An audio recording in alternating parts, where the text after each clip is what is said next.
Good morning everyone. So ఈ particular వీడియోలో India post independence స్వాతంత్రం వచ్చిన తర్వాత భారతదేశం ఒక కాలనీ హోదా నుంచి ఒక డెమోక్రసీ వైపు ప్రజాస్వామ్యం వైపు ఎలా అడుగులేసిందో చూద్దాం. So the first electoral politics అనేవి ఎలా ఎమర్జ్ అయినాయి, ఎలక్షన్స్ అనేవి ఎలా కండక్ట్ అవ్వడం అనేవి జరిగినాయి, వీటన్నింటి గురించి డీటెయిల్డ్గా మాట్లాడదాం. జాగ్రత్తగా వినండి అమ్మ. సో ఈరోజు సెషన్ స్టార్ట్ చేసే ముందు let me make a small announcement. So మన ఇన్స్టిట్యూట్లో ఆఫర్ చేసే flagship and premium course is UPSC infinity. UPSC infinity comes with life time validity అండి. ఒక్కసారి మీరు జాయిన్ అయితే మీకు ఉద్యోగం వచ్చేంత వరకు మీ పూర్తి బాధ్యత మేము తీసుకుంటాము. లైఫ్ టైం వ్యాలిడిటీ అనేది మీకు రావడం అనేది జరుగుతుంది. యూపీఎస్సీ ఇన్ఫినిటీ ఇన్స్టాల్మెంట్స్ తీసుకున్నా, అప్ ఫ్రంట్ పేమెంట్ తీసుకున్నా, లేకపోతే గ్రూప్ 1 ఇన్స్టాల్మెంట్స్ లేదా అప్ ఫ్రంట్ ఆప్షనల్ కోర్సెస్ ఏం తీసుకున్నా, ప్రీమియం కోర్సెస్ అన్నింటిపైన 20th జూన్ లోపు జాయిన్ అయితే 5,000 రూపీస్ మీకు ఆఫర్ ఉండడం అనేది జరిగింది. మన ఇన్స్టిట్యూట్లో ఆఫర్ చేసే ఆప్షనల్ చూడండి, public administration, PSIR, anthropology and sociology. Public administration PSIR మన సురేష్ సార్ చెప్తారు. ఆంథ్రపాలజీ అండ్ సోషియాలజీ నా పేరు సాయిరామమ్మ, నేను చెప్తాను. ఓకేనా? మీకు లైఫ్ టైం వ్యాలిడిటీతో రావడం అనేది జరుగుతుంది. యూపీఎస్సీ ఇన్ఫినిటీ తీసుకుంటే మీకు ఏంటి సార్ లాభం? Prelims plus mains plus interview అప్రోచ్లో ఉండడం అనేది జరుగుతుందమ్మా. బిగినర్ సెంట్రిక్గా ఉండడం అనేది జరుగుతుంది. పునాదుల నుంచి లోతుల నుంచి మొదలుపెట్టి పూర్తి అడ్వాన్స్డ్ లెవెల్ వరకు మిమ్మల్ని తీసుకెళ్లే పూర్తి బాధ్యత మాది. స్టూడెంట్ సెంట్రిక్గా ఉంటుంది. ఓపిక్గా ఫ్యాకల్టీ మీకు అర్థమయ్యేంత వరకు చెప్పడం అనేది జరుగుతుంది. ఎన్నిసార్లు అడిగినా అన్నిసార్లు మీకు ఓపిక్గా చెప్తారు. మీకు అర్థమైన తర్వాతే నెక్స్ట్ టాపిక్కి వెళ్ళడం అనేది జరుగుతుంది. అర్థమైందా? అండ్ లైఫ్ టైం వ్యాలిడిటీ మీకు రావడం అనేది జరుగుతుంది. లైఫ్ టైం వ్యాలిడిటీతో మీకు సెషన్స్, క్లాసులు అనేవి చెప్పడం అనేది జరుగుతుంది. సో వైజ్ డెసిషన్ అనేది తీసుకోండి. దాంతోపాటు మీరు యూపీఎస్సీ ఇన్ఫినిటీ జాయిన్ అయితే APPSC and TSPSC group 1, group 2 ఏవైతే ఉంటాయి వీటి ఎక్స్ట్రా సిలబస్ కూడా మీకు without taking a single penny మీకు కవర్ చేయడం అనేది జరుగుతుంది. సీసాట్తో కలిపి రావడం అనేది జరుగుతుందమ్మా. సో చాలా యూజ్ ఉంటుంది. మన అమ్మ భాషలో, తెలుగు భాషలో చక్కగా డీటెయిల్డ్గా మీరు నేర్చుకోవచ్చు. సో జాయిన్ అయ్యే ప్రయత్నం చేయండి. మీకు 5,000 కూడా తగ్గుతుంది 20th జూన్ లోపు జాయిన్ అయితే. సో జాయిన్ అవ్వాలంటే ఇది మన ప్రత్యూష మేడం నెంబర్ 7893899553 మేడం నెంబర్కి ఫోన్ చేసి చక్కగా జాయిన్ అవ్వండి. మరి ఈరోజు సెషన్ అనేది స్టార్ట్ చేద్దాం. జాగ్రత్తగా వినండి. So post independence consolidation and reorganisation with in the country. దేశంలో స్వాతంత్రం వచ్చిన తర్వాత యంగ్ నేషన్కి చాలా ప్రాబ్లమ్స్ అనేవి రావడం అనేది జరిగింది. ముఖ్యంగా ఫస్ట్ ప్రాబ్లం ఏంటి అంటే ఇంటిగ్రేషన్. సో ఇంటిగ్రేషన్ వల్ల ఇప్పుడు ప్రజెంట్ ఉన్నటువంటి భారత యూనియన్గా ఇండియా అనేది ఏర్పడడానికి చాలా ప్రాబ్లమ్స్ అనేవి తలెత్తడం అనేది జరిగింది. మొదట ప్రిన్స్లీ స్టేట్స్ ఏవైతే ఉన్నాయి, ప్రిన్స్లీ స్టేట్స్ గొడవ పెట్టినాయి. ప్రిన్స్లీ స్టేట్స్ తర్వాత మన తాలూకా ట్రైబల్స్ ఎవరైతే ఉన్నారో ట్రైబల్స్ గొడవ పెట్టారు. అండ్ ఇష్యూ ఆఫ్ లాంగ్వేజ్ అనేటటువంటి ఇష్యూ ఏదైతే ఉంటుందో అది కూడా రావడం అనేది జరిగింది. ఇలా చాలా ప్రాబ్లమ్స్ యంగ్ నేషన్కి ఎదురుగా ఉండడం అనేది జరిగిందమ్మ. సో మెల్లగా వాటన్నిటిని అధిగమించిన తర్వాత మెల్లగా కాలనీ నుంచి డెమోక్రసీ వైపు భారతదేశం పరుగులు పెడుతుంది. సో డెమోక్రసీ వైపు, కాలనీ నుంచి డెమోక్రసీ వైపు ట్రాన్స్ఫార్మ్ అయ్యేటటువంటి ఈ తాలూకా ఫేజ్ ఏదైతే ఉంటుందో ఆ ఫేజ్లో వచ్చినటువంటి important events and important developments అనేవి తెలుసుకుందాం.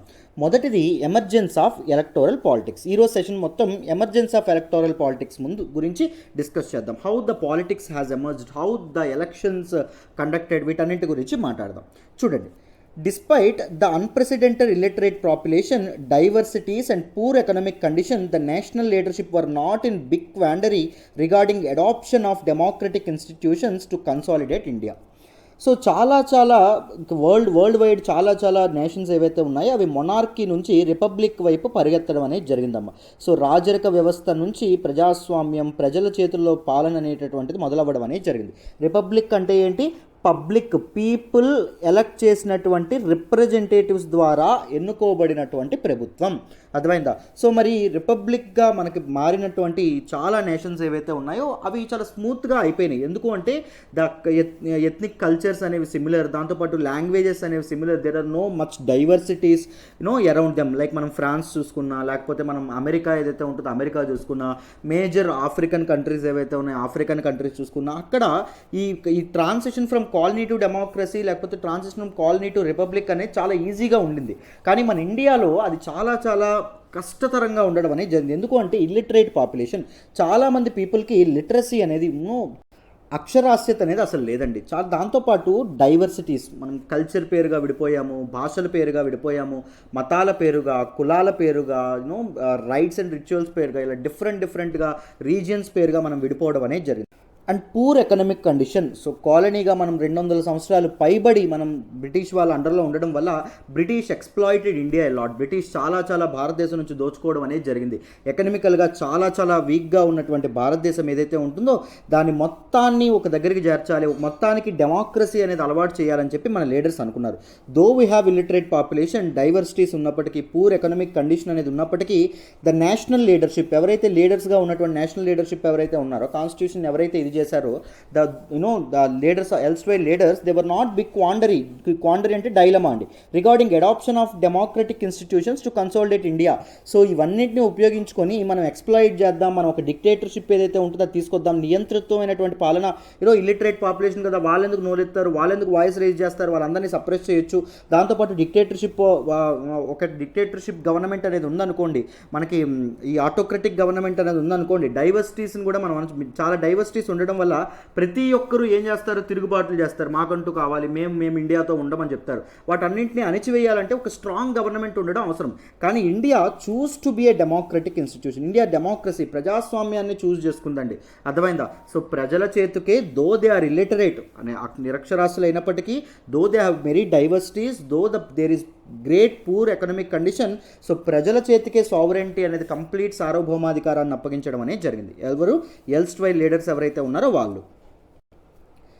Faced with such serious challenges, other leaders from different countries resisted democracy as a form of governance. ఏవైతే డిఫరెంట్ కాలనీస్ నుంచి ఏవైతే డెమోక్రసీస్గా, రిపబ్లిక్గా మారుతున్నటువంటి చాలా నేషన్స్ ఏవైతే ఉన్నాయో, సో కొలోనియల్ ఎరా అనేది ఎప్పుడైతే ఎండ్ అయిపోయిందో, మోస్ట్ ఆఫ్ దోస్ లీడర్స్ ఎవరైతే ఉన్నారో they preferred this autocratic or dictatorship అనేది ప్రిఫర్ చేయడం అనేది జరిగింది. కానీ మన ఇండియా ఏదైతే ఉంటుందో, ఇండియా మాత్రం డెమోక్రసీనే చూస్ చేసుకుంది. ఈ ఛాలెంజెస్ ముఖ్యంగా డైవర్సిటీ కానీ, లేకపోతే మన తాలూకా ఇల్లిటరసీ కానీ, లేకపోతే పూర్ ఎకనామిక్ కండిషన్స్ కానీ, ఇలాంటి డైవర్స్ ఛాలెంజెస్ ఉన్నప్పుడు other leaders from different countries, బయట కంట్రీస్లో ఉన్నటువంటి చాలా లీడర్స్ ఎవరైతే ఉన్నారో వాళ్ళు దే రెసిస్టెడ్ డెమోక్రసీ అనేది ఉండకూడదు, ప్రజల చేతికి పాలన అనేది, ప్రజల చేతికి అధికారం అనేది ఇవ్వకూడదు అని చెప్పి, ప్రజాస్వామ్యం అనేది మనకు దూరంగా ఉండాలి అని చెప్పి చాలామంది అనుకోవడం అనేది జరిగింది. But according to the leaders of different countries who gain freedom from colonialism, their priority was national unity. ఎందుకు అంటే డెమోక్రసీని ఇది చేయలేదు, their main priority was national unity. Integrity అనేది కావాలి, నేషన్ అనేది యునైటెడ్గా ఉండాలి. యూనిటీ అనేది అంత ఈజీగా సాధ్యపడదు, జనాలు జుట్టు పట్టుకుని నువ్వు అణిచివేస్తేనే యూనిటీ అనేది సాధ్యపడుతుంది. అర్థమైందా? Which will not be sustain with democracy వల్ల అది సస్టైన్ అవ్వదు. ఎందుకంటే ప్రజలే హీరోలు అయిపోయారు అనుకోండి, వాళ్ళు ఏమవుతారు, సెపరేట్ అయిపోదామని కోరుకుంటారు, చాలా డిఫరెన్సెస్ వస్తాయి, కాన్ఫ్లిక్ట్స్ వస్తాయి, అప్రైజింగ్స్ వస్తాయి, ఇలా చాలా ఒక కేయోస్ అనేది ఉండడం అనేది జరుగుతుంది. ప్రజలకి అంత స్వేచ్ఛ ఇవ్వడం కరెక్ట్ కాదు అని చెప్పి చాలామంది లీడర్స్ ఎవరైతే ఉన్నారో వాళ్ళు అనుకున్నారు. బట్ వాళ్ళందరికీ ఎగనెస్ట్గా what India chose to establish a democratic institution in India. భారతదేశంలో ప్రజాస్వామ్యాన్ని ఎస్టాబ్లిష్ చేయాలని చెప్పి భారతదేశం ఒక ధీటైనటువంటి, ఒక గట్టిదైనటువంటి నిర్ణయం తీసుకోవడం అనేది జరిగిందమ్మా. Hence we have seen lots of non-democratic regime in newly independent countries. So అందుకే మనం న్యూలీ ఇండిపెండెంట్ కంట్రీస్, కొలోనియల్ ఎరా నుంచి బయటకు వచ్చినటువంటి కంట్రీస్, స్వతంత్రాన్ని పొందినటువంటి కంట్రీస్లో మనం ఏం చూస్తాం, ఎక్కువగా దీస్ నాన్ డెమోక్రటిక్ రిగైమ్స్ మళ్ళీ మొనార్కీ అనేది ఎస్టాబ్లిష్ అవ్వడం కానీ, లేకపోతే మళ్ళీ డిక్టేటర్షిప్ కానీ, ఇప్పుడు మనకి నార్థన్ ఆఫ్రికన్ కంట్రీస్ అన్నీ ఆటోక్రటిక్ రూలర్స్ అండర్లో ఉండడం అనేది జరిగింది. చాలా వరకు రూలర్స్ ఎవరైతే ఉన్నారో వీళ్ళందరూ, అండ్ మెనీ, ఇప్పుడు సపోజ్ క్యూబా ఏదైతే ఉంటుందో, క్యూబా ఆఫ్టర్ ఇండిపెండెన్స్ మనకేం జరగడం అనేది జరిగింది, ఒక డిక్టేటర్ అండర్లో ఉండడం అనేది జరిగిందమ్మ కదా.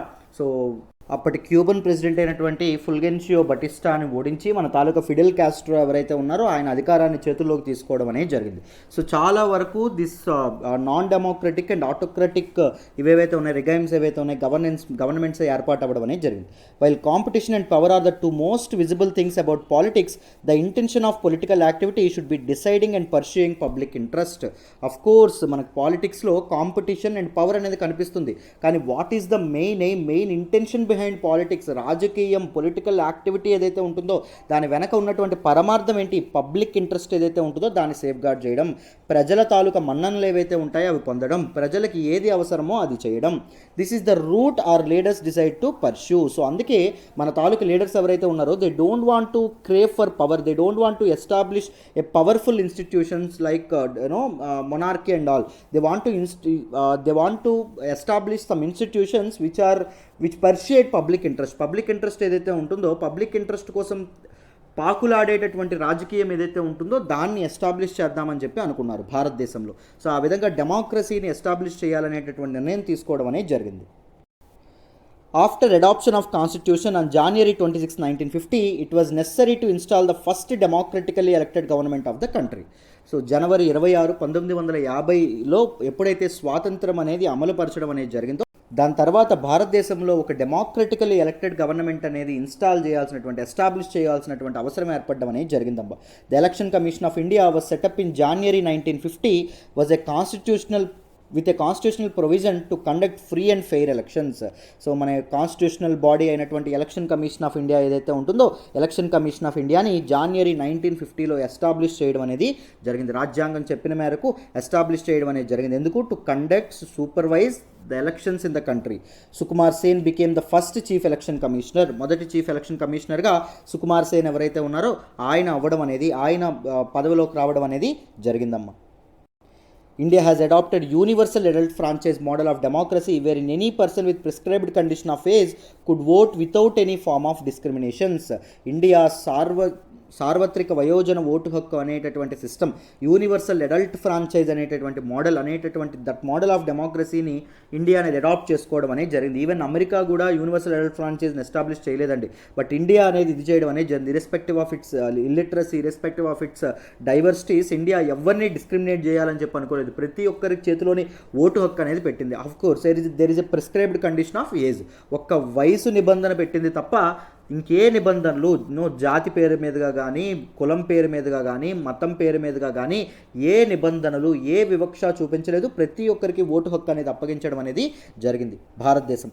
Election commission soon realise that it was an uphill task to conduct free and fair election in a country of India size. Election commission of India ఎప్పుడైతే ఎస్టాబ్లిష్ అయిందో through a constitutional provision, election commission ఏదైతే ఉంటుందో అది ఏం decide అయింది అంటే దాని ముందు ఏం కనిపించిందంటే భారతదేశం లాంటి సువిశాలమైనటువంటి దేశం ఏదైతే ఉంటుందో, భారతదేశం లాంటి భిన్నత్వం ఉన్నటువంటి, డైవర్సిటీ ఉన్నటువంటి దేశం ఏదైతే ఉంటుందో, భారతదేశం లాంటి ఇల్లిటరేట్ పాపులేషన్ ఉన్నటువంటి దేశం ఏదైతే ఉంటుందో ఇక్కడ free and fair elections conduct చేయడం చాలా కష్టం. ఎప్పుడైతే ప్రజలు అనేవాళ్ళు ఆకలితో బాధపడడం అనేది జరుగుతుందో, ప్రజలు అనేవాళ్ళు ఆకలితో బాధపడుతున్నారు, ఒక నాయకుడు వచ్చి వాడికి జస్ట్ ఒక 10 రూపాయలు ఇచ్చి నాకు ఓటేరా అంటే ఓటేసేస్తాడు. సో ఫెయిర్ ఎలక్షన్స్ అనేవి ఎలా కండక్ట్ అవుతాయి?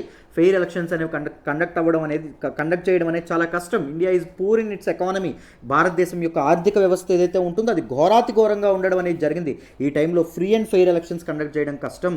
దాంతోపాటు మన కంట్రీ ఇండియా లాంటి ఇంత పెద్ద కంట్రీ ఏదైతే ఉంటుందో కంట్రీలో ఎలక్షన్స్ మేనేజ్ చేయడం అనేది కష్టం అని ఎలక్షన్ కమిషన్ ఆఫ్ ఇండియా అనేది రిలీజ్ అవ్వడం అనేది జరుగుతుంది. Holding an election required delimitation or drawing the boundaries of electoral rolls. So elections అనేవి హోల్డ్ చేయడానికి ఏం చేయాలి? Delimitation or drawing of boundaries. నియోజకవర్గాలుగా భారతదేశం ఏదైతే ఉంటుందో భారతదేశాన్ని విడదీయాలి, భారతదేశం ఏదైతే ఉంటుందో దాన్ని డివైడ్ చేయాలి. Election commission face difficult situation. మరి ఎవరు ఈ తాలూకా డీలిమిటేషన్ ఏదైతే ఉంటుందో చేస్తారు? Who draw the boundaries for electoral rolls. నియోజకవర్గాలు ఏవైతే ఉన్నాయో ఏ ప్రాతిపదికన, ఆన్ విచ్ బేసిస్ వీటన్నిటిని ఇది చేయడం అనేది జరుగుతుంది, గీయడం అనేది జరుగుతుంది. సో ఇలాంటి చాలా సవాళ్ళు ఏవైతే ఉన్నాయో ఎలక్షన్ కమిషన్ ముందు నిల్చోవడం అనేది జరిగిందమ్మా.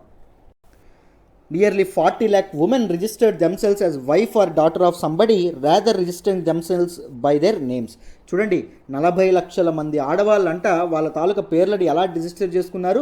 నేను పలానా వ్యక్తి భార్యను లేదా నేను పలానా వ్యక్తి కూతురిని అన్నట్టు రిజిస్టర్ చేసుకోవడం అనేది జరిగిందంట. కానీ వాళ్ళ సొంత పేరుతో వాళ్ళు రిజిస్టర్ చేసుకోవడం అనేది జరగలేదు. చూడండి, ఉమెన్కి అప్పట్లో పరిస్థితి అనేది ఎలా ఉండడం అనేది జరిగిందో.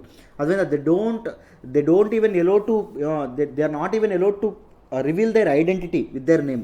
అదైనా అంత దారుణమైన పరిస్థితి ఉండడం అనేది జరిగింది. The Election Commission refuse to accept these entries and ordered a revision if possible and deletion if necessary. So India అనేది మన ఎలక్షన్ కమిషన్ ఆఫ్ ఇండియా ఏమనుకుంటుంది? సో ఇలాగా వచ్చినటువంటి ఎంట్రీస్ ఏవైతే ఉంటాయో వాటన్నింటినీ రిజెక్ట్ చేయాలి. పేర్లతో ఎవరైతే ఎంట్రీ చేసుకుంటారో వాళ్ళందరి నేమ్స్ మాత్రమే తీసుకోవాలి. Those who ever given their names వాళ్ళని అట్లీస్ట్ డిలీట్ అయినా చేసేయండి. సో ఈ తాలూకా ఎంట్రీస్ ఏవైతే ఉంటాయో పనికిరావు అని చెప్పడం అనేది జరిగింది. ఎందుకు అంటే ఇలా చేయడం వల్ల ఒక free and fair elections conduct చేయడం అనేది చాలా కష్టం. Preparing for the first general election was a huge exercise. So మొదటి జనరల్ ఎలక్షన్స్ అనేవి ప్రిపేర్ చేయడం, దాంతోపాటు మొదటి జనరల్ ఎలక్షన్స్ కండక్ట్ చేయడం అనేది ఒక పెద్ద సివియర్ టాస్క్ అండి, ఒక హ్యూమోజీనియస్ టాస్క్ అని చెప్పడం అనేది జరిగింది.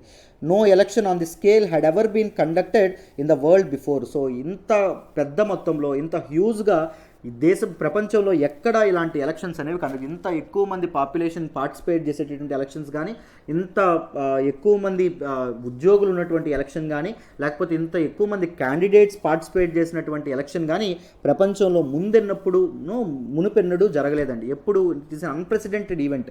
ఎప్పుడూ జరగకుండా భారతదేశంలోనే మొదటిసారి ఇలాంటి ఎలక్షన్స్ అనేవి జరుగుతున్నాయమ్మా.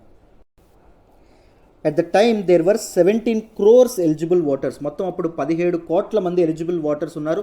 Who had to elect about 489 MPs of Lok Sabha. So 17 కోట్ల మంది ఓటర్లు మొత్తం ఎంతమందిని ఓటేసి గెలిపించాలి? 489 MPs, member of parliaments of Lok Sabha సభ్యుల్ని ఎన్నుకోవాలి. And 3200 MLAs of state assemblies చెందినటువంటి 3200 ఎమ్మెల్యేస్ని గెలిపించాలి. Only 15% of these eligible voters were literate. ఇంకా ఘోరాతి ఘోరం ఏంటి? 17 crores ఓటర్స్లో ఓన్లీ 15% మంది మాత్రమే అక్షరాస్యులు. మిగిలిన వాళ్ళందరూ నిషాని, వాళ్ళకి వేలుముద్ర, వాళ్ళకి ఒక్క ఇది కూడా లేదని, వాళ్ళకి ఒక అక్షరం ముక్కు కూడా రానటువంటి వ్యక్తులండి. మరి వాళ్ళలో దేశ భవిష్యత్తుని, వాళ్ళ చేతుల్లోని దేశ భవిష్యత్తు పెట్టాలని చెప్పి భారతదేశం డిసైడ్ అయింది. Without sowing any discrimination, India gave universal adult franchise to it's people. So అద్భుతమైనటువంటి ప్రజాస్వామ్య దేశాన్ని నిర్మిద్దామని చెప్పి మన తాలూకా కాన్స్టిట్యూషనల్ మేకర్స్, మన తాలూకా ఫోర్ ఫాదర్స్ అనుకోవడం అనేది జరిగింది. నిజంగా చాలా పెద్ద నిర్ణయం. Hence election commission had sought some special method of voting. So election commission ఒక స్పెషల్ మెథడ్ ఆఫ్ ఓటింగ్తో ముందుకు రావడం అనేది జరిగింది.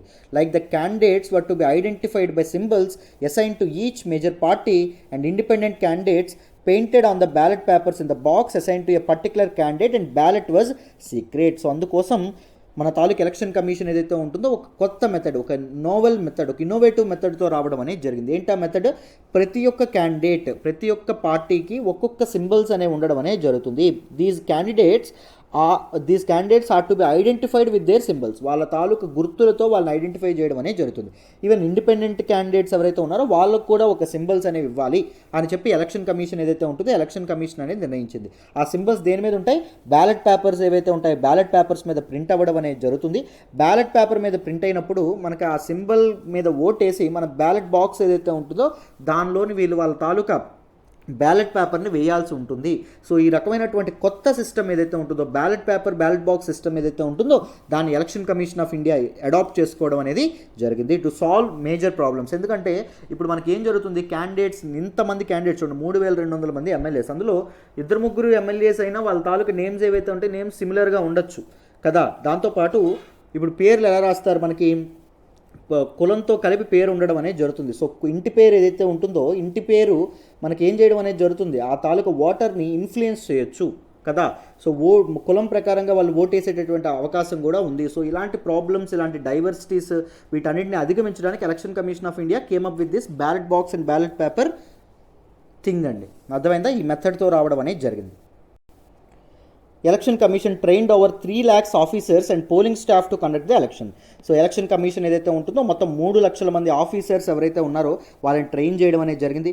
అండ్ పోలింగ్ స్టాఫ్ ఎవరైతే ఉన్నారో పోలింగ్ స్టాఫ్ని కూడా ట్రైన్ చేయడం అనేది జరిగింది. ఎందుకు? ఎలక్షన్స్ అనేవి కండక్ట్ చేయడానికి. Democracy took A giant step forward with the first elections for the biggest experiment in democracy anywhere in the world. Democracy as N institution, democracy as a political ideology ఒక కొత్త రూపాన్ని సంతరించుకోవడం అనేది జరుగుతుంది. ఎందుకంటే ప్రపంచం మునిపెన్నడు ఎరగనటువంటి ఒక అద్భుతమైనటువంటి ఒక లార్జ్ స్కేల్ ఎలక్షన్స్ అనేవి భారతదేశంలో జరుగుతున్నాయి త్రూ డెమోక్రసీ. ప్రజాస్వామ్యబద్ధంగా జరుగుతున్నాయి. Many people were sceptical about the democratic elections being conducted in the caste ridden, multi religious, illiterate and backward society like India. చాలామంది పీపుల్ ఎవరైతే ఉన్నారో మనకు స్వాతంత్రం రాగానే లీడర్స్ ఎవరైతే ఉన్నారో లీడర్స్ రాజ్యాంగాన్ని రాస్తా ఉన్నప్పుడు ఇండియాని ఒక డెమోక్రటిక్ నేషన్గా తీర్చిదిద్దాం, ఇండియాలో ఒక లిబర్టీ అనేది ఇవ్వడం అనేది జరుగుతుంది, ఇండియాని ఒక సెక్యులర్ నేషన్గా తీర్చిదిద్దాం. సో ఇలాంటి మాటలు ఎప్పుడైతే ఇండియా సోవరెన్ నేషన్గా అవుతుంది అని ఎప్పుడైతే మాటలు చెప్తున్నారో there were many prophets of doom అండి. వీళ్ళందరూ ఏం చెప్తున్నారు అంటే భారతదేశాన్న, సో భారతదేశంలో ప్రజలు కులంతో కొట్టుకుంటారు, భారతదేశంతో ప్రజలు మతాలతో కొట్టుకుంటారు, భారతదేశంతో ప్రజలు భాషలతో కొట్టుకుంటారు, భారతదేశంలో ఉన్నటువంటి ప్రజలు రీజియన్స్ పేరు చెప్పుకొని కొట్టుకుంటారు. వీళ్ళకి ప్రజాస్వామ్యం అనేది అప్పగించొచ్చా, వీళ్ళకి ప్రజాస్వామ్యం అనేది ఇస్తే వాళ్ళు ఊరుకుంటారా? సో భారతదేశం చూడండి, with in very few years కుక్కలు చింపిన విస్తరాకు అయిపోతుంది. ఎక్కడికక్కడ తిరుగుబాట్లు లేస్తాయి. ప్రతి ఒక్క రాష్ట్రం ఒక సొంత దేశంగా ఏర్పడడం అనేది జరుగుతుంది. భారతదేశం ఒక యునైటెడ్గా ఉండడం అనేది సాధ్యపడదు అనేటటువంటి విషయాన్ని చాలామంది ప్రపంచవ్యాప్తంగా అభిప్రాయపడ్డారండి. కానీ our forefathers, our constitutional framers, they stood by the decision. Risk అయినప్పటికీ ప్రజాస్వామ్యబద్ధమైనటువంటి దేశాన్ని ఏర్పాటు చేద్దాం, ప్రజలకే కంప్లీట్గా పవర్ అనేది అప్పచెప్దాం, ప్రజలే నాయకులను ఎన్నుకోవాలి అనేటటువంటి సిస్టమ్ని వాళ్ళు తీసుకురావడం అనేది జరిగింది. ఎప్పుడైతే ఆ సిస్టమ్ని వాళ్ళు తీసుకొచ్చారో ఆ ఒక్క సిస్టమ్ వల్ల ఇప్పటికీ భారతదేశం స్ట్రాంగెస్ట్ పవర్గా ఎదుగుతుందండి. అర్థమైంది? ఎప్పుడైనా పునాది బలంగా ఉంటే మన తాలూకా భవనం, బిల్డింగ్ ఏదైతే ఉంటుందో బిల్డింగ్ బలంగా ఉంటుంది. మన భారతదేశం ఇంత బలంగా, ఇంత డైవర్సిటీ ఉన్నప్పటికీ ఇంకా కలిసి మనం ఉన్నామంటే, యూనిటీ ఇన్ డైవర్సిటీ అనేది సాధ్యపడిందంటే కేవలం ఆర్ కాన్స్టిట్యూషన్, మన రాజ్యాంగం. అర్థమైందా? సో ఇలాంటి క్యాస్ట్ రిడన్ సొసైటీలో, మల్టీ రిలీజియస్ సొసైటీలో, ఇల్లిటరేట్ అండ్ బ్యాక్వర్డ్ సొసైటీలో డెమోక్రసీ అనేది థ్రైవ్ అవ్వదు అనుకున్నటువంటి లీడర్స్ ఎవరైతే ఉన్నారో, దీస్ ప్రాఫిట్స్ ఆఫ్ డూమ్ ఎవరైతే ఉన్నారో, వీళ్ళందరికీ ఒక చెంపపెట్టులాగా భారతదేశం సమాధానం చెప్పడం అనేది జరిగింది in these all 75 years of our independence. Over 2,24,000 polling booths, one for almost every 1,000 voters, were constructed and equipped with over 2.5 million steel ballot boxes, one box for every candidate. So మొత్తం ఎన్ని polling booths అండి? 17 కోట్ల మంది ఓటర్స్కి 2,24,000 polling booths అనేవి ఒక్కసారి erect అవ్వడం అనేది జరిగింది. ప్రతి ఒక్క దానికి ప్రతి 1000 మంది ఓటర్లకి ఒక వ్యక్తిని పెట్టారండి, ఒక ఆఫీసర్ని పెట్టడం అనేది జరిగింది. 2.5 million స్టీల్ బ్యాలెట్ బాక్సెస్ ఏవైతే ఉన్నాయో అవి కూడా ఎలక్షన్స్ కండక్ట్ చేయడానికి ఎక్విప్ చేయడం అనేది జరిగింది. Nearly 62 crore ballot papers were printed. మొత్తం ఇన్ని బ్యాలెట్ పేపర్స్ అనేవి ప్రింట్ చేయడం అనేది జరిగింది. Whoever got the plurality or the largest number of votes would get elected. So ఎవరికైతే లార్జెస్ట్ నెంబర్ ఆఫ్ ఓట్స్ అనేవి రావడం అనేది జరుగుతుందో, మెజారిటీ ఆఫ్ ఓట్స్ రావడం అనేది జరుగుతుందో, వాళ్ళు ఎన్నిక కాబడ్డం అనేది జరుగుతుంది. ఇన్ ఆల్ డెమోక్రసీస్, ప్రజాస్వామ్య దేశాలు ఎలా అయితే జరుగుతుందో అలాగే ఇక్కడ కూడా జరుగుతుంది. In all candidates of over 14 national and 63 regional or local parties and a large number of independents contested the elections. మొత్తాన్ని కలిపి 14 పైగా నేషనల్ పార్టీస్, 63కు పైగా regional or local parties and many independent candidates ఎవరైతే ఉన్నారో, ఈ అతిపెద్ద ప్రజాస్వామ్య దేశంలో ఉన్నటువంటి ప్రజాస్వామ్య దేశంలో కండక్ట్ అయ్యేటటువంటి జనరల్ ఎలక్షన్స్, అతిపెద్దదైనటువంటి జనరల్ ఎలక్షన్స్లో పార్టిసిపేట్ చేయడం అనేది జరిగిందమ్మా. Nearly 17,500 candidates in all stood for the seats to the Lok Sabha and the state legislature. మొత్తం ఎన్నికల్లో నిలబడినటువంటి క్యాండిడేట్స్ ఎంతమంది? 17,500 మంది క్యాండిడేట్స్ అండి. ఎంతమందికి? 17 కోట్ల మందికి. The elections were spread out over nearly 4 months from October 25th, 1951 to February 21st to 1952. మొత్తం 4 నెలల పాటు ఈ ఎలక్షన్స్ ఏవైతే ఉన్నాయి, ఎన్నికలు జరగడం అనేది జరిగింది. Later, this period was reduced to 19 days in 1957 and 7 to 10 days in subsequent elections. ఈ 4 నెలల మొదటి ఎలక్షన్స్ 4 నెలలు జరిగితే తర్వాత 1957 నుంచి జరిగేటటువంటి ఎలక్షన్స్ 10 డేస్కి మాత్రమే కన్ఫైన్ చేశారు. దాని తర్వాత 7 to 10 డేస్ మాత్రమే ఎలక్షన్స్ అనేవి జరగడం అనేది జరుగుతుంది. Suitable conditions were created for free participation of opposition parties in elections including Jan Sangh and communist party of India. So even opposition leaders ఎవరైతే ఉన్నారో, అపోజిషన్ పార్టీస్ ఏవైతే ఉన్నాయో, అపోజిషన్ పార్టీస్ కూడా ఎలక్షన్స్లో ఫ్రీగా పార్టిసిపేట్ చేయడానికి ఒక సూటబుల్ కండిషన్స్ ఏవైతే ఉన్నాయో క్రియేట్ చేయడం అనేది జరిగింది. నేషనల్ లీడర్షిప్గా అప్పుడు ఉన్నటువంటి ఓన్లీ పెద్ద పార్టీస్ ఏవైతే ఉన్నాయో, ఇండియన్ నేషనల్ కాంగ్రెస్ లాంటి పార్టీస్ ఏవైతే ఉన్నాయో అవి కూడా ఎవాల్వ్ అవుతున్నాయి. But opposition parties, Jan Sangh and communist party of India లాంటి పార్టీస్ ఏవైతే ఉన్నాయో అవి కూడా పార్టిసిపేట్ చేయడం అనేది జరిగింది. దేనిలో అమ్మ? ఎన్నికల్లో. వాటికి కూడా ఎన్విరాన్మెంట్, వాతావరణం ఏదైతే ఉంటుందో సరైనటువంటి వాతావరణాన్ని కల్పించారమ్మా. Nehru vigorously campaign for the Congress. So Congress పార్టీకి నెహ్రూ చాలా అద్భుతంగా క్యాంపెయిన్ చేయడం అనేది జరిగింది. ఎన్నికల ప్రచారంలో పాల్గొన్నారు. He made communalism the centre issue of his campaign. కమ్యూనలిజంని పోగొడతాను, మత వివక్షలు ఏవైతే ఉన్నాయో, మతాల మధ్య ఘర్షణలు ఏవైతే ఉంటాయో వాటన్నిటిని నేను దూరం చేస్తానని చెప్పడం అనేది జరిగింది. Due to the basic struggle at the time between secular and communal forces on the background of partition inflicted communal violence and riots. ఎందుకంటే ఎలక్షన్స్ టైంలో ఏం జరిగింది అంటే బేసిక్ స్ట్రగుల్ ఏంటంటే దీస్ కమ్యూనల్ ఫోర్సెస్ అండి, secular forces and communal forces leaders ఎవరైతే ఉన్నారో వీళ్ళ మధ్య జరిగినటువంటి ఒక వాగ్వాదం, ఒక కాన్ఫ్లిక్ట్ ఏదైతే ఉంటుందో కాన్ఫ్లిక్ట్. ఎందుకు అంటే మనకి స్వాతంత్రం ఊరికే రాలేదండి, మనకి పార్టిషన్తో రావడం అనేది జరిగింది, దేశ విభజనతో రావడం అనేది జరిగింది. ఈ పార్టిషన్ కూడా సజావుగా అయిందా? అవ్వలేదు. సో కమ్యూనల్ వైలెన్స్ ఏదైతే ఉంటాయో అవి చెలరేగడం అనేది జరిగింది. మత ఘర్షణలు ఏవైతే ఉన్నాయో చాలా మేరకు చెలరేగడం అనేది జరిగింది. సో ఈ మత ఘర్షణలన్నీ దూరం చేసి భారతదేశంలో శాంతిని స్థాపిస్తానని నెహ్రూ క్యాంపెయిన్ చేయడం అనేది జరిగింది. The elections were conducted in a fair, free, impartial and orderly manner with very little violence. So కొంచెం మాత్రమే, కొన్ని దగ్గరలో మాత్రమే హింసాత్మకమైన ఘటనలు జరిగినాయి. బట్ మొత్తానికి ఎలక్షన్స్ అనేవి ఫ్రీగా, ఫెయిర్గా, ఇంపార్షియల్గా, ఆర్డర్గా జరగడం అనేది జరిగింది. Election commission of India though it is conducting elections for the first time in India, so it has manage to do well. So election commission of India అద్భుతంగా తన తాలూకు ఈ ఎన్నికలు ఏవైతే ఉంటాయో, మొదటి జనరల్ ఎలక్షన్స్ ఏవైతే ఉన్నాయో వాటిని కండక్ట్ చేయడం అనేది జరిగిందమ్మా భారతదేశంలో. People's response to the new political order was tremendous. ఈ కొత్త political order, that is democratical political ఆర్డర్కి ప్రజలు బ్రహ్మరథం పట్టడం అనేది జరిగింది. They participated in the polls with enough knowledge that their vote was prized possession. So ప్రజలు అనేవాళ్ళు వాళ్ళకు ఉన్నటువంటి నాలెడ్జ్తో వాళ్ళు ఎలక్షన్స్లో పార్టిసిపేట్ చేశారు. ఎందుకంటే వాళ్ళ ఓట్లే వాళ్ళ ఆయుధాలనే వాళ్ళకి అర్థమైంది. సో వాళ్ళ ఓటుతో ఈ భారతదేశం యొక్క భవిష్యత్తును వాళ్ళు నిర్మించగలరని అప్పుడు ప్రజలకు అర్థమైంది. సో ప్రతి ఒక్కరూ తమ తాలూకు ఓటు హక్కును వినియోగించుకోవడానికి ఈ తాలూకా ఎలక్షన్స్ క్యూ లైన్ ఏదైతే ఉంటుందో దాని ముందు బారులు తీరడం అనేది జరిగింది. అద్భుతంగా ప్రజాస్వామ్యాన్ని, డెమోక్రసీని పీపుల్ ఎవరైతే ఉన్నారో వాళ్ళు రిసీవ్ చేసుకోవడం అనేది జరిగింది. At certain places people treated polling as a festival, wearing festive clothes, women wearing their jewellery. So కొన్ని ప్రదేశాల్లో అయితే ప్రజలు ఎన్నికలు ఏవైతే ఉన్నాయో ఎన్నికల్ని పండగల్లా సెలబ్రేట్ చేసుకున్నారండి. సో చాలామంది కొత్త బట్టలు ధరించేవారు. ఉమెన్ ఎవరైతే ఉంటారో, ఆడవాళ్ళు ఎవరైతే ఉన్నారో బంగారాలతో ఇలా పోలింగ్ బూత్ ఏవైతే ఉంటాయో పోలింగ్ బూత్ ముందు నిల్చోవడం అనేది జరిగింది. అది స్వతంత్రం, ఫ్రీడమ్ ఏదైతే ఉంటుందో ఫ్రీడమ్ డెమోక్రసీతోనే సాధ్యపడుతుంది అని చెప్పి ఎవరైతే లీడర్స్ సెన్సిటైజ్ చేశారో, వాళ్ళందరినీ చైతన్యవంతులు చేశారో, ప్రజలందరూ నిజంగా అలాగే తీసుకున్నారు. ఈ తాలూకు డెమోక్రటిక్ ఎలక్షన్స్ ద్వారా మాత్రమే మా చేతుల్లోకి పవర్ ఉంది, మేము పవర్ఫుల్ అయ్యామని చెప్పి ప్రజలకు అర్థం అవ్వడం అనేది జరిగింది. Despite higher percentage of poverty and illiteracy, the number of invalid oats cost was లో యాజ్ 0.3% to 0.4%. సో వాళ్ళకి ఎలా ఓటు వేయాలో తెలీదు, వాళ్ళందరూ నిరక్షరాస్యులు, పేదరికంలో ఉన్నవాళ్ళు, కానీ వాళ్ళు సరిగ్గా తమ ఓటు హక్కును చాలామంది ఉపయోగించుకున్నారు. 100 ఓట్లలో కేవలం 0.3 to 0.4 ఓట్స్ ఏవైతే ఉన్నాయో అవి మాత్రమే ఇన్వాలిడ్ ఓట్స్గా మారడం అనేది జరిగింది. చాలా వరకు వ్యాలిడ్ ఓట్సే పోలవడం అనేది జరిగింది. అర్థమైందా? చాలా జాగ్రత్త వహించారు తమ తాలూకు లీడర్స్ ఎవరైతే ఉంటారో వాళ్ళని ఎన్నుకోవడానికి. ఎవరండి? ప్రజలు. A remarkable feature was the wide participation of women. ఇది నిజంగా గ్రేటెస్ట్ థింగ్ అండి. ఎందుకంటే అమెరికా లాంటి దేశాల్లో 1920 వరకు యూనివర్సల్ అడల్ట్ ఫ్రాంచైజ్ అనేది తీసుకురాలా, సార్వత్రిక వయోజన ఓటు హక్కు. కానీ మనం స్వతంత్రం రాగానే as N young nation we gave the power of vote to the right to vote to women also. So ఆడవాళ్ళకు కూడా మనం కల్పించడం అనేది జరిగింది. దాన్ని అద్భుతంగా తమ 2 చేతులతో ఒడిసి పట్టుకుంటూ ఆడవాళ్ళు ఎవరైతే ఉన్నారో ఆడవాళ్ళు కూడా ఈ ఓటు హక్కును వినియోగించుకోవడం అనేది జరిగింది. At the first general elections at least 40% of women eligible for vote did so.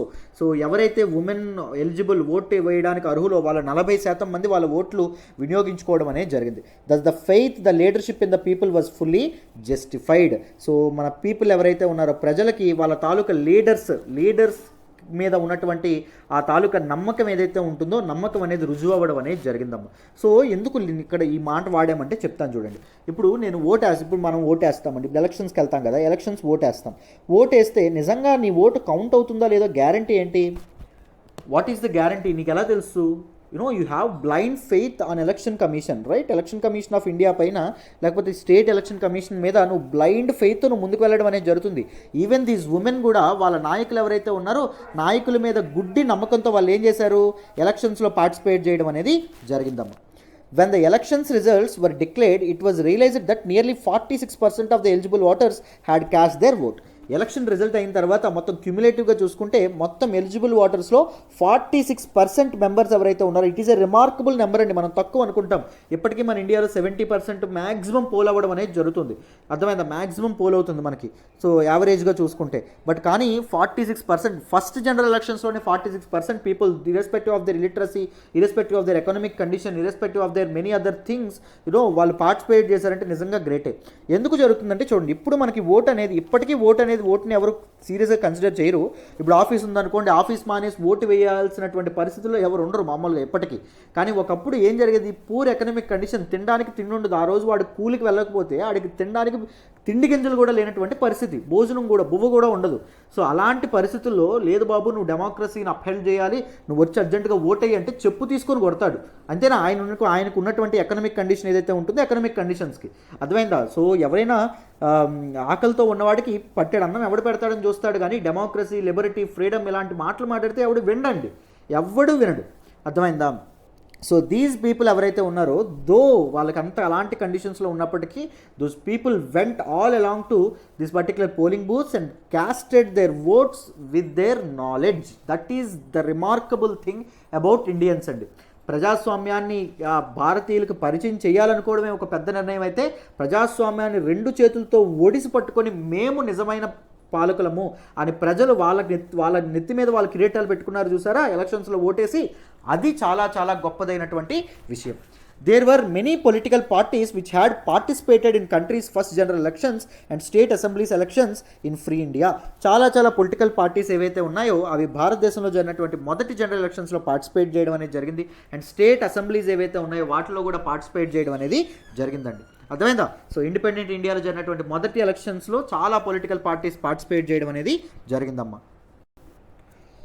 Starting from the Indian National Congress to social party, Kisan Mazdoor Praja party, communist and allies, Jana Sangh party, Hindu Mahasabha, Ramrajya Parishad and other local parties and independents, ఇలా many parties ఏవైతే ఉంటాయో ఇలా different parties the first general elections held in independent ఇండియాలో participate చేయడం అనేది జరిగింది, contest చేయడం అనేది జరిగింది. The Congress had emerged as the single largest party by winning 364 seats with 45% of total polled votes for Lok Sabha. Lok సభకి పోలైనటువంటి total పోల్స్లో 45% oats ఏవైతే ఉన్నాయో అవి కాంగ్రెస్ సాధించడం అనేది జరిగింది. మొత్తం ఫస్ట్ లోక్సభలో 364 సీట్స్ ఏవైతే ఉంటాయో 364 సీట్స్ని సంపాదించుకోవడం అనేది జరిగిందండి. సో 489 సీట్స్లో 364 సీట్స్ అంటే మామూలు కాదండి. 70% సీట్స్ అనేవి కాంగ్రెసే తెచ్చుకుంది. సో నెహ్రూ తాలూకా ఇన్ఫ్లుయెన్స్ అనేది ఎంత గ్రేట్గా ఉందో చూడండి. The Congress formed all the government in all the states and at the centre to. So almost all the స్టేట్స్లో కాంగ్రెస్ అనేది తన ప్రభుత్వాన్ని ఏర్పరిచింది. దాంతోపాటు సెంటర్లో కూడా, కేంద్రంలో కూడా కాంగ్రెస్ ఏదైతే ఉంటుందో సింగిల్ లార్జెస్ట్ పార్టీగా ఎదగడం అనేది జరిగింది. కాంగ్రెసే తన తాలూకా ప్రభుత్వం ఏదైతే ఉంటుందో ప్రభుత్వాన్ని ఏర్పాటు చేయడం అనేది జరిగిందమ్మా.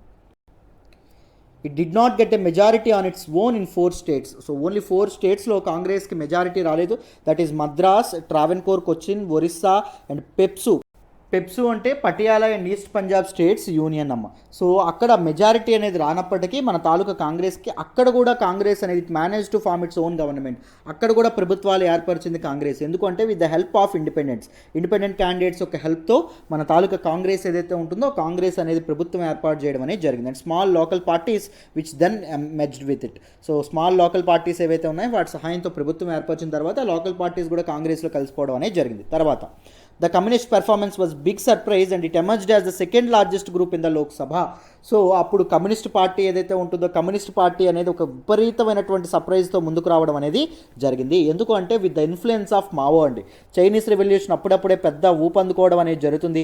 చైనా నుంచి మన తాలూకా భూటాన్ గుండా వెస్ట్ బెంగాల్లో కూడా విపరీతమైనటువంటి కమ్యూనిస్ట్ పార్టీ ఇన్ఫ్లుయెన్స్ ఏదైతే ఉంటుందో అది ఎక్కువగా ఉండడం అనేది జరిగింది. సో అప్పుడు సోవియట్ యూనియన్ ఇన్ఫ్లుయెన్స్ కూడా ఎక్కువగా ఉండడం అనేది జరిగింది. అప్పుడప్పుడే ఎమర్జ్ అవుతున్నటువంటి క్యూబన్ రెవల్యూషన్ ఏదైతే ఉంటుందో దాని తాలూకా ఇదేదైతే ఉంటుందో దాని తాలూకా ఇన్ఫ్లుయెన్స్ కూడా ఎక్కువగా ఉండడం అనేది జరిగిందమ్మ. సో అందుకే కమ్యూనిస్ట్ పార్టీ ఏదైతే ఉంటుందో కమ్యూనిస్ట్ పార్టీని కూడా ప్రజలు బ్రహ్మరథం పట్టడం అనేది జరిగింది all along with Congress. So communist party second largest గ్రూప్గా లోక్సభలో మెయిన్ అపోజిషన్గా ఎదగడం అనేది జరిగిందండి. Princes and big landlords still wielded a great deal of influence in some parts of the country. So these princes ఎవరైతే ఉన్నారో, రాజులు ఎవరైతే ఉన్నారో, బిగ్ జమీందార్స్ ఎవరైతే ఉన్నారో స్వతంత్రం వచ్చినప్పటికీ మేజర్ పార్ట్స్ ఆఫ్ ద కంట్రీలో వాళ్ళ ఇన్ఫ్లుయెన్స్ ఎక్కువగానే ఉండడం అనేది జరిగింది. Their party Ganatantra Parishad 131 seats in Orissa assembly. Orissa అసెంబ్లీలో మన Ganatantra Parishad party princes and big landlords party ఏదైతే ఉంటుందో అది 31 సీట్లు ఏవైతే ఉంటాయో వాటిని సంపాదించుకోవడం అనేది జరిగిందమ్మా. Despite the numerically dominant position of the Congress, the opposition was quite effective in parliament. So Congress అనేది డామినెంట్ పొజిషన్గా ఉన్నప్పటికీ అపోజిషన్ పార్టీ కమ్యూనిస్ట్ పార్టీ ఏదైతే ఉంటుందో communist party and other parties ఏవైతే ఉన్నాయో అవి కూడా ఎఫెక్టివ్గా పనిచేయడం అనేది పార్లమెంట్లో ఒక ఫోర్స్ఫుల్గా ఉండడం అనేది జరిగింది. Other forms of political participation such as trade unions, Kisan Sabha, strikes, hartals, bands, demonstrations were available to middle classes, organized working class and sections of the rich and middle class peasantry. So opposition parties కూడా ప్రభుత్వాన్ని నిలదీయడంలో చాలా successful అయినాయి. దాంతోపాటు trade unions ఏవైతే ఉన్నాయి, trade unions, Kisan Sabha and these strikes, హర్తాల్స్ ఇవేవైతే ఉన్నాయి ఇవి కూడా ప్రభుత్వం ఏదైనా తప్పు చేస్తే ప్రభుత్వాన్ని ఎండగట్టడానికి ఎప్పటికప్పుడు ముందుకు రావడం అనేది జరిగింది. So Congress single largest party కదా, డామినెంట్ సీట్స్ వచ్చినాయి కదా అని కాంగ్రెస్ ఏదైతే ఉంటుందో కాంగ్రెస్ని భయపడుతూ ఎవరు లేరండి. అర్థమైందా? ప్రతి ఒక్కరు ప్రభుత్వం ఎప్పుడైతే తప్పులు చేస్తుందో ప్రతి ఒక్కరు తిరగబడడం కూడా జరిగింది. Even with opposition parties, these trade unions, Kisan Sabhas and middle class people and organizing working class and sections of the rich and middle class peasantry ఎవరైతే ఉన్నారో these all revolted back against government when they do something wrong. Elections were the main form of direct political participation for the vast mass of rural and urban poor. So rural ఏరియాస్లో ఉండేటటువంటి పేదవాళ్ళు and urban ఏరియాస్లో ఉండేటటువంటి పేదవాళ్ళు ఎవరైతే ఉన్నారో వాళ్ళు హ్యూజ్గా political participation ఈ ఎలక్షన్స్లో పార్టిసిపేట్ చేయడం అనేది జరిగింది. పాలిటిక్స్ వాళ్ళకి మొదటిసారి అలవాటు అవ్వడం అనేది జరుగుతుంది. మెల్లమెల్లగా రూరల్ ఏరియాస్లో ఉండే వాళ్ళకు కూడా పాలిటిక్స్ గురించి తెలియడం అనేది జరుగుతుంది. ఆఫ్టర్ 1952 1952 తర్వాత during the Nehru years two other general elections were held for the Lok Sabha and state assemblies in 1957 and 1962. 1965లో మన తాలూకా నెహ్రూ ఎవరైతే ఉంటారో నెహ్రూ గారు చనిపోవడం అనేది జరుగుతుందండి. నెహ్రూ గారు చనిపోక ముందు ఇంకొక 2 ఎలక్షన్స్ కూడా మన తాలూకా ఇండియాలో జరగడం అనేది జరుగుతుంది. Voters turnout improved in 1957 to 47, 45 to 47 పెరుగుతుంది 1957లో. అండ్ 1962లో 54%కి వాటర్ పర్సంటేజ్ ఏదైతే ఉంటుందో number of persons who vote in general elections అనేది పెరగడం అనేది జరుగుతుంది. In both the elections the Congress again emerged as a single largest party and formed government at the center and state level. So ఈ తర్వాత ఈ 2 ఎలక్షన్స్లో కూడా నెహ్రూ తాలూకా హవా వల్ల, నెహ్రూ తాలూకా ఇన్ఫ్లుయెన్స్ వల్ల కాంగ్రెస్ పార్టీ ఏదైతే ఉంటుందో అది సెంటర్లోనూ సింగిల్ లార్జెస్ట్ పార్టీగా ఎదుగుతుంది అండ్ స్టేట్ లెవెల్లోనూ కూడా అది సింగిల్ లార్జెస్ట్ పార్టీగా ఎదగడం అనేది జరుగుతుందమ్మా. However, in 1957, 1957లో the communists were able to form a government in Kerala which was the first democratically elected communist government anywhere in the world అండి. జాగ్రత్తగా గుర్తుపెట్టుకోండి, ఇది wonderful and very important statement అమ్మా. జాగ్రత్తగా చూడండి. 1957లో మొదటిసారి కమ్యూనిస్టులు ఒక ప్రజాస్వామ్యబద్ధంగా ఎన్నికవ్వడం అనేది జరిగిందమ్మా. అది కూడా ఎక్కడ? మన తాలూకా కేరళలో 1957లో Kerala people they voted to communist party ఏదైతే ఉంటుందో కమ్యూనిస్ట్ గవర్నమెంట్ ఎలక్ట్ చేయడం అనేది జరుగుతుంది. ఆల్ అరౌండ్ ద వరల్డ్ ప్రపంచవ్యాప్తంగా మొదటిసారి కమ్యూనిస్టులు ప్రజాస్వామ్యబద్ధంగా ఎన్నికయ్యారు అంటే ఇది ఇక్కడే. సో చాలా వరకు communist parties or single party regime అనేది ఉండడం అనేది జరుగుతుంది. ఓన్లీ వన్ పార్టీ ఉంటుంది, అపోజిషన్ పార్టీస్ ఉండవు. ఆ సింగిల్ పార్టీస్ నుంచే మన తాలూకు లీడర్స్ ఎవరైతే ఉంటారో వాళ్ళు మారుతూ ఉండడం అనేది జరుగుతుంది. డెమోక్రటికల్లీ ఎలక్షన్స్ కూడా జరగడం అనేది జరగదు. పార్టీ ఏదైతే ఉంటుందో పార్టీ తమ వారసులను ఎన్నుకోవడం అనేది జరుగుతుంది, లీడర్స్ ఎన్నుకుంటారు. బట్ ప్రజల చేతుల్లో కంప్లీట్ గవర్నమెంట్ అనేది ఉండదు కదా, కంప్లీట్ సావరెంటీ అనేది ఉండదు. బట్ ఇక్కడ మన భారతదేశంలో డెమోక్రసీ అండ్ కమ్యూనిజం కలగలగడం అనేది జరిగింది. So the fair and peaceful conduct of the polls was indication that democratic system and institutions which is the legacy of the national movement were beginning to take root. So మనకి national movement ద్వారా భారత జాతీయ ఉద్యమం ఏదైతే ఉంటుందో అది పురుడు పోసినటువంటి మన తాలూకా డెమోక్రటిక్ సిస్టమ్ అండ్ ఇన్స్టిట్యూషన్స్ ఏవైతే ఉన్నాయో, డెమోక్రటిక్ ఇన్స్టిట్యూషన్స్ ఏవైతే ఉన్నాయో they are going to get big. అవి చాలా అవి ఒక మహావృక్షంలాగా ఎదగబోతున్నాయి. ఒక అతిపెద్ద ప్రజాస్వామ్యం ఏదైతే ఉంటుందో అది భారతదేశంలో ఎస్టాబ్లిష్ అవ్వబోతుంది అని చెప్పడానికి ఇదే నిదర్శనం అండి. ఏంటంటే నిదర్శనం?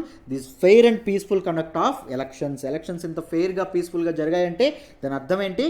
సో మన తాలూకు ఇంత గొప్పదైనటువంటి ప్రజాస్వామ్యం ఏదైతే ఉంటుందో అది మహావృక్షంలాగా ముందు దేశంలో ఎదగబోతుంది అని చెప్పి అర్థం అమ్మ.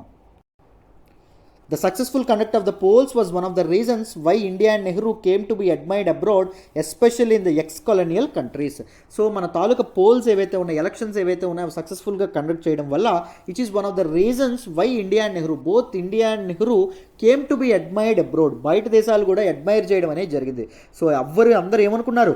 ప్రజాస్వామ్యం అనేది భారతదేశంలో సక్సెస్ అవ్వదు, భారతదేశంలో ప్రజాస్వామ్యం ఓడిపోతుంది, భారతదేశం విచ్ఛిన్నం అయిపోతుంది, కుక్కలు చింపిన విస్తరాక్ అయిపోతుంది because of it's diversity and because of it's communalism and all కానీ మనం ఏం చేసాం, వి ప్రూవ్డ్ దెమ్ రాంగ్. ప్రతి ఒక్కరికి ఒక చెంపపెట్టు అనేది చేసాం. అద్భుతంగా 3 ఎలక్షన్స్లు చక్కగా కండక్ట్ చేయగలిగాం. సో ప్రతి ఒక్కరూ నెహ్రూ ఎవరైతే ఉంటారో నెహ్రూ ప్రపంచవ్యాప్తంగా తెలియడం అనేది జరిగిందమ్మా. అర్థమైందా? నెహ్రూ ఒక ఇన్ఫ్లుయెన్షియల్ పర్సన్స్గా, అడ్మైరింగ్ పర్సనాలిటీగా ఎదగడం అనేది జరిగింది. ఈవెన్ ఇండియా వైపు ప్రపంచ దేశాలన్నీ చూడడం అనేది జరిగింది. Political leadership used elections both to promote national consolidation and to legitimise it's policies of integration. So political leadership ఏదైతే ఉంటుందో, పొలిటికల్ లీడర్స్ ఎవరైతే ఉన్నారో యూజ్డ్ ఎలక్షన్స్ అనేవి ఉపయోగించడం అనేది జరిగింది. ఎందుకు? టు ప్రమోట్ నేషనల్ కన్సాలిడేషన్ అనేది ఏర్పాటు చేయడానికి, దాంతోపాటు భారతదేశం ప్రజెంట్ ఉన్నటువంటి యూనియన్గా ట్రాన్స్ఫార్మ్ అవ్వడంలో హెల్ప్ అయింది. దాంతోపాటు to legitimate its policies of integration. So integration policies ఏవైతే ఉన్నాయో మేమేమీ లాక్కోవట్లేదు, మేమేమీ మీ తాలూకు సావరెంటీ ఏవైతే ఉన్నాయో వాటన్నింటినీ మేము బలవంతంగా మీ నుంచి తీసుకోవట్లేదు. So it is a process of national consolidation. It is a fair process. Legitimise చేయడం అనేది జరిగింది. ఇది ఒక ఫెయిర్ ప్రాసెస్ అన్నట్టు చూపించడం అనేది జరిగిందమ్మా. ఎలక్షన్స్ కండక్ట్ చేయడం ద్వారా ప్రజల చేతికే పరిపాలన అనేది ఇవ్వడం వల్ల. ఇప్పుడు సపోజ్ మనం we acquired Puducherry from France నుంచి మనం పుదుచ్చేరిని తీసుకుందాం. పుదుచ్చేరి పీపుల్ ఏమనుకుంటారు, మామూలుగా తీసుకోకున్నప్పుడు ఇండియా అనేది బలవంతంగా మా నుంచి లాక్కుంటుంది, మమ్మల్ని పరిపాలించాలనుకుంటుంది అని చెప్పి అనుకుంటాం. Right? They feel like they are colony of Indians అనుకుంటారు. కానీ what we are giving back to them, India union ఏమిస్తుంది? సో ఇంటిగ్రేట్ చేసుకుంది పుదుచ్చేరిని భారతదేశంలో. తిరిగి ఏమిస్తుంది? డెమోక్రసీని ఇవ్వడం అనేది జరుగుతుంది. ఫ్రీ అండ్ ఫెయిర్ ఎలక్షన్స్ని ఇస్తుంది. అంటే మీరే ఓటేసుకోండి అయ్యా, మిమ్మల్ని గవర్న్ చేసే వాళ్ళని, మేము పరిపాలించట్లా, మిమ్మల్ని పరిపాలించే వాళ్ళని మీరే ఓటేసి గెలిపించుకోండి. మీరు ఎవరిని నిలబెడితే వాళ్ళే మిమ్మల్ని వెళ్తారు అని చెప్పడం అనేది జరుగుతుంది. అల్టిమేట్ పవర్ ఎవరికి ఇస్తుంది? పీపుల్కి ఇవ్వడం అనేది జరుగుతుంది. That is how it is legitimising the policies of integration. So అప్పుడు ఎవరికి నొప్పి ఉండదు. ఇంజెక్షన్ ఇచ్చి దానిపైన మనకి ఇదేదైతే ఉంటుందో కాటన్తో ఇలా రాస్తుంది అన్నమాట, నొప్పి పోగొట్టడానికి. అర్థమైందా? That is what happening. Ashok Mehta said the parliament acted as a great unifier of the nation. So parliament ఏదైతే ఉంటుందో సువిశాలమైనటువంటి భారతదేశాన్ని ఒక తాటి మీద తీసుకురావడంలో పార్లమెంట్ చాలా అద్భుతమైనటువంటి రోల్ ప్లే చేసింది అని చెప్పి అశోక్ మెహతా ఎవరైతే ఉన్నారో ఆయన చెప్పడం అనేది జరుగుతుంది. హూ ఈజ్ అశోక్ మెహతా అమ్మా? He's a Indian freedom fighter and freedom స్ట్రగుల్లో పార్టిసిపేట్ చేస్తారు. అండ్ దాంతోపాటు ఈయన ఒక సోషలిస్ట్. సో దాంతోపాటు ఈయన బాంబే ఎలక్షన్స్ ఏవైతే ఉన్నాయో బాంబేలో ఎలక్షన్స్లో చాలా అద్భుతంగా పార్టిసిపేట్ చేసినటువంటి ఒక పొలిటికల్ లీడర్. సో ఈయన అంటారు పార్లమెంట్ ఏదైతే ఉంటుందో పార్లమెంట్ ఈ సువిశాలమైనటువంటి భారతదేశాన్ని ఒక తాటి మీద నిలబెట్టింది, ఒక ప్లాట్ఫామ్ మీద నిలబెట్టింది, అంతటిని కలపడం అనేది జరిగింది, ఐకమత్యంతో ఉంచగలిగింది అని చెప్పి ఈయన చెప్పడం అనేది జరిగింది. ఇలాంటి కోట్స్ ఏవైతే ఉంటాయో ఇలాంటివి మీరు చక్కగా ఎగ్జామ్లో మెన్షన్ చేస్తే మీ ఆన్సర్ చాలా బాగా వస్తుంది. when you talk about consolidation of India. అర్థమైందా? This is all about emergence of electoral polls అమ్మ. సో ప్రతి ఒక్కరికి అర్థమైందని అనుకుంటున్నాను. ఎలక్టోరల్ పాలిటిక్స్ ఎలా ఎమర్జ్ అయిందో అర్థమైందని అనుకుంటున్నాను. నెక్స్ట్ దానిలో డామినెన్స్ ఆఫ్ కాంగ్రెస్ ఏదైతే ఉంటుందో దాన్ని మాట్లాడదాం. జాగ్రత్తగా ఫాలో అవుతూ వినండి. సో నా హిస్టరీ కోర్స్ తీసుకుంటే మీకు చాలా వాల్యుయేషన్ ఉంటుందండి. జస్ట్ 5,000 రూపాయలు మాత్రమే our UPSC history course. Just 5,000కి లైఫ్ టైం వ్యాలిడిటీ అనేది రావడం అనేది జరుగుతుంది. Ancient history, medieval history, modern history, దాంతోపాటు పోస్ట్ ఇండిపెండెన్స్ హిస్టరీ, దాంతోపాటు వరల్డ్ హిస్టరీ, దాంతోపాటు మీకు ఆర్ట్ అండ్ కల్చర్, ఇవన్నీ కలిపి మీకు జస్ట్ 5,000కే నేను కథల రూపంలో చెప్తాను డీటెయిల్డ్గా, విత్ నోట్స్ కూడా మీకు రావడం అనేది జరుగుతుంది. చక్కగా ఆలోచించి వైజ్ డెసిషన్ అనేది తీసుకోండి. మీకు చాలా ఉపయోగపడడం అనేది జరుగుతుంది. నన్ను నమ్మి జాయిన్ అవ్వండి. యూపీఎస్సీ ఇన్ఫినిటీ ఆప్ట్ చేసుకోండి అమ్మా. మీకు చాలా వాల్యూ ఎడిషన్ అయితే ఉంటుంది. ఓకేనా? రైట్. మళ్ళీ నెక్స్ట్ సెషన్లో కలుద్దాం. అయితే నా ఎక్స్ప్లెనేషన్ వస్తున్నట్టయితే కీప్ లైకింగ్ అవర్ వీడియో, మీ ఫ్రెండ్స్తో షేర్ చేసుకోండి, ఎలా ఉందో కామెంట్ చేయండి. Thank you so much for all the support so far. Thank you అమ్మా.